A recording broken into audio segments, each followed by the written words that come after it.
Okay, so I know this shouldn't count in a miniseries of reviews since it's not an animated feature. But this live action movie needs to be brought to life, just to see what kind of hellspawn Toy Studio has created. Now, have whatever expectation you have for this movie, but let me give you this piece of trivia before we dive in further. Now, in a Japanese magazine who did a top 10 worst movies of 2000, this movie was higher than Dragon Ball Evolution. Yes, Dragon Ball Evolution, what is considered to be one of the worst adaptations of a Japanese comic, was not as bad as this movie. What kind of reaction do we need for this? Oh my god! Okay, after we know that piece of trivia, let's get into it.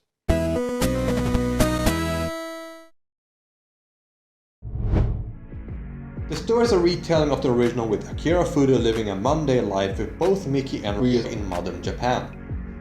However, we learn quick that Ryu is quite aggressive when someone tries to hurt Akira. We also learn that Mickey saves a bullied girl called Miku, who later become her friend.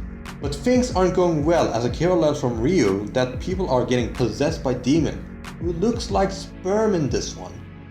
Thus Akira becomes Devilman, due to his kind-hearted. Now the first problem with the movie is that Devilman isn't one of those stories that you can summarize in one movie. Much like Berserk, you need to have more than one movie to build it all up, so that you can get a greater impact. You could try to ram it in one feature, but that wouldn't be the smartest, unless you want to do some necessary cuts. Cause this movie feels like it goes scene to scene and only has characters like Silen appear briefly, without any actually mentioning before or any kind of connection afterwards. The guy who's playing Akira is boring. He also seems to be more dependent, which doesn't give that much of a change of his personality after he becomes Devilman, with the exception that he kills demons afterwards.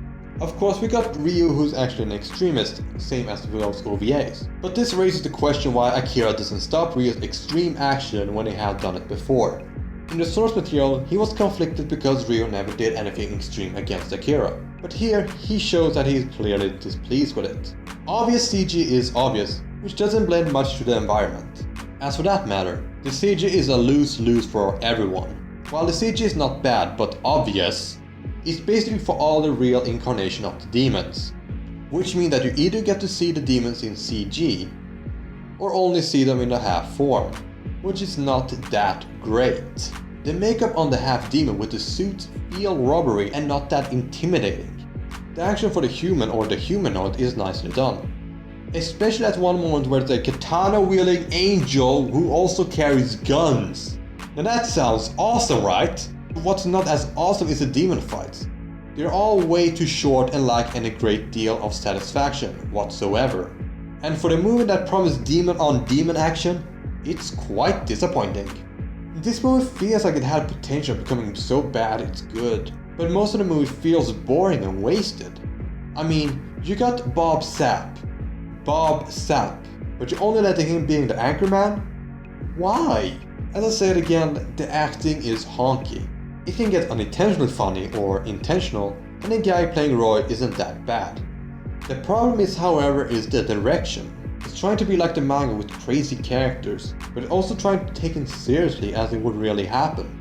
I mean, the original took many risks just as we could go from Monday World to Armageddon, just to deliver its message.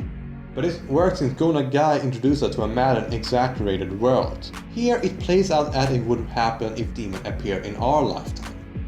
Not only that, but it played out more naturally in the original rather than just Bob Sapp moving the plot forward with every news report he was in. One good thing I got to say is that the last 20 minutes of the movie is decent. I say that you can skip most of the movie until the last part, but even that you still don't understand why Devilman has become an iconic character. Now for a quick recommendation, if you ever want to see how similar scenarios Devilman presented in a more down-to-earth, then Parasite is the one you want to check out. Now it might not be as good, but it's still a good fiction that has more reasonable character and milder consequences, which I also think the maker of this movie should have at least read for reference. Overall, this movie at least tried to follow close to the original source, which many other adaptations failed to do. However, it failed to capture the same entertainment and the appeal to newcomers. Some fans might like some part of this movie since they've already been introduced to the concept, but for everyone else, this movie is definitely a skip.